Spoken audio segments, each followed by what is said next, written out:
Hello, it's Sunday and it's a little after 7 p.m. and I just finished my self portrait for today, and um, it was inspired by my day today and also the night that I had last night. I've been making a list for myself, self portrait ideas, because the last couple of days I've been really struggling with what to do and ideas and things like that. And I'm not doing any batch recording of these. I really wanted to kind of do the portrait a day, stick to that, do one a day and be inspired by that moment or that day or something I was feeling or something like that. That hasn't been the case every time. Sometimes it's just a concept or an idea that I want to explore in a self-portrait. But I also infuse whatever I'm feeling that day to kind of inspire the portrait. And so when I was looking at the list of things I could do today, none of them were really resonating of anything I wanted to do. And I was also experiencing kind of coming off of a night last night where I had a lot of fun at this spontaneous birthday party I went to. I had one of the best nights I've had in a really, really long time. And it was so unexpected, and it was, a party that I was invited to last minute, and it was for a friend of mine whose friend was turning 80, and it was a house party, and there was karaoke there, and there were lots of just different types of people there, different ages.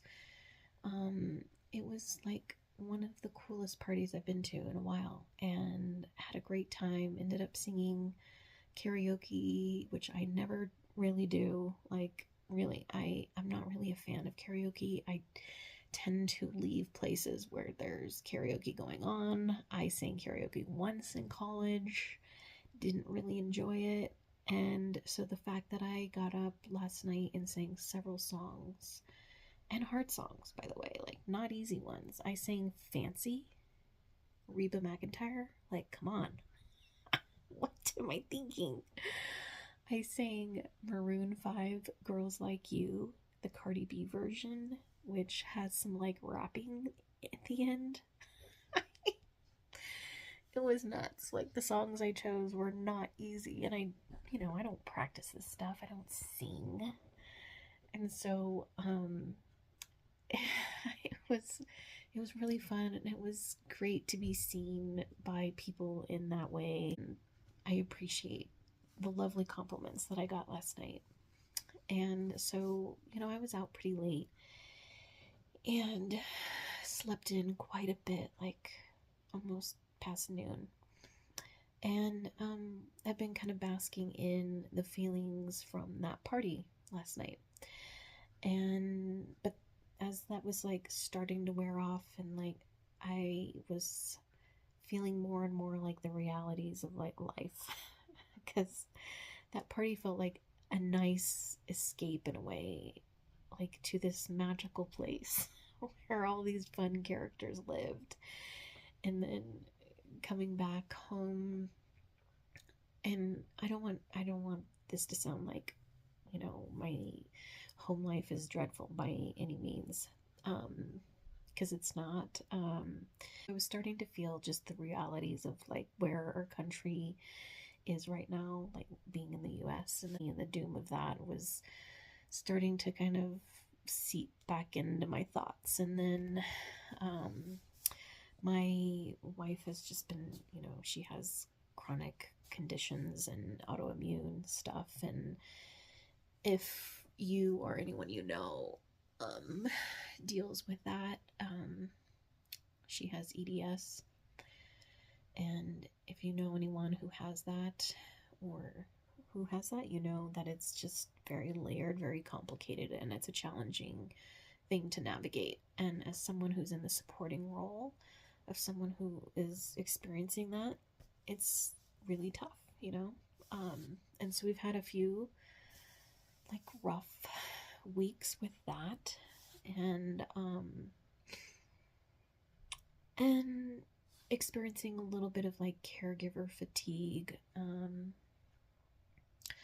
I also have a few friends that are going through a lot of difficult things medically, and I think in general people are struggling and just going through hard stuff. And being the kind of the sensitive person that I am, I just feel that. And it's something about me that I never want to like go away, like stop being a sensitive person that cares about what other people are going through. And you know, like I never want that to stop or for my system to harden in any way. And it can also be like a lot, you know, to manage, and it's important to take care of ourselves and find pockets of joy and enjoyment outside of the hard, you know. And last night was really that. And sometimes you can't like manufacture those moments, you can't create them. I mean, sometimes you can, but like this one last night, it just kind of felt like lightning in a bottle in a way. Like it's just one of those, man, we're never going to recreate that, you know, kind of feeling. And I feel very grateful that I had the opportunity to be there and experience that and witness this woman like in her 80s, like turning 80 and just doing well and being surrounded by friends and cool people. And she's definitely loved and enjoying life, and the circle of company she keeps is amazing. And so that was really good to see and experience. So what I was feeling today was just kind of like a lot of grief. And I was thinking, like, how can I kind of photograph that? Like, what does that look like to me?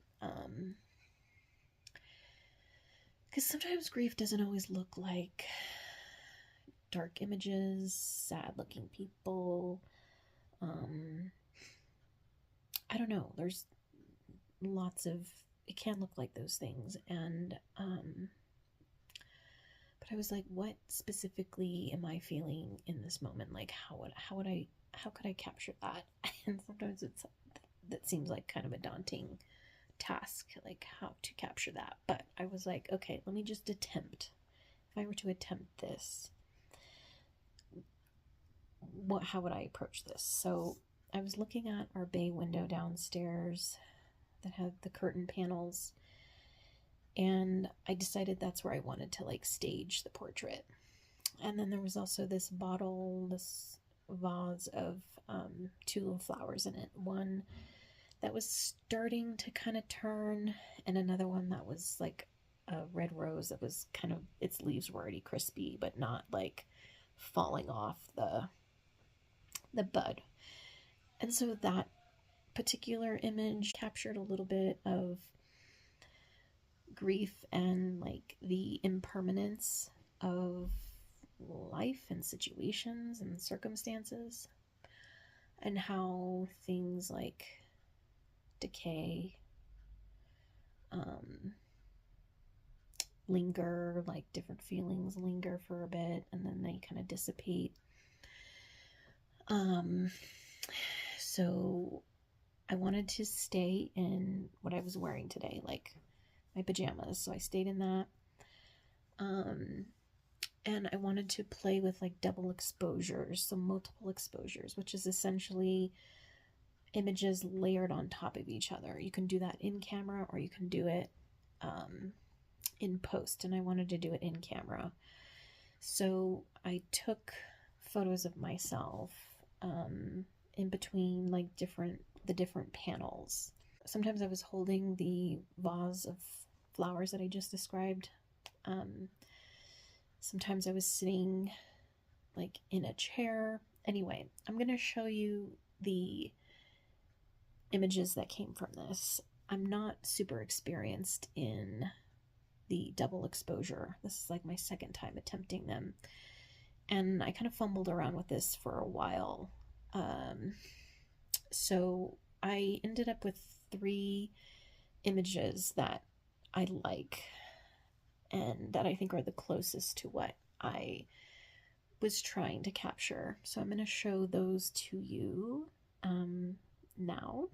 and then I'm going to do a little voiceover of kind of like a little bit more about the images themselves. Okay, so my voiceover wasn't working really well, so I'm going to just kind of talk you through the videos or the photos this way and like pop the photos up so you can see. So this first one is 2 pictures layered on top of each other. You have the one of me holding the vase of flowers, and then a second one of me sitting on a stool facing a different direction, different body language. And I wanted to get 4 different images of me in between the curtain panels, but the more I layered, the more difficult it was to really distinguish the different pictures. Like, it got a little too busy. So I recreated it, stopped at 2, and I like the look of this.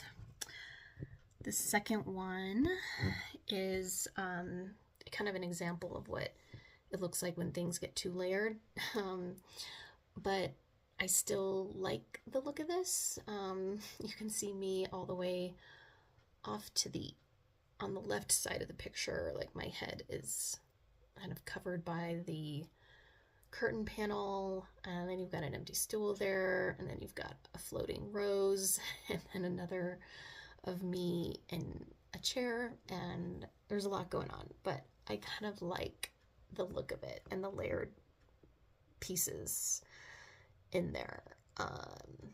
So for me, this works. And then this last one with me just in the middle, again, I tried a different setting, a lighter setting, and the more I layered, the more exposure issues I had, like with light and weird colors coming in, like, you know, that was picking up off the chandelier, and so the images started to look really gold. And but I still like this one, and I think it's like 3 pictures layered on top of each other, but you can see the vines outside the window in it. There's a stool in there and the flowers, and so I kind of liked the way this one looks too. So it's a good attempt to try to achieve what I imagined in my mind. I think I really like the way these turned out, and I think it captures what grief is feeling like for me right now. So I hope you enjoyed. I hope you enjoyed looking at these images today and listening to a little more storytelling. And I will see you tomorrow.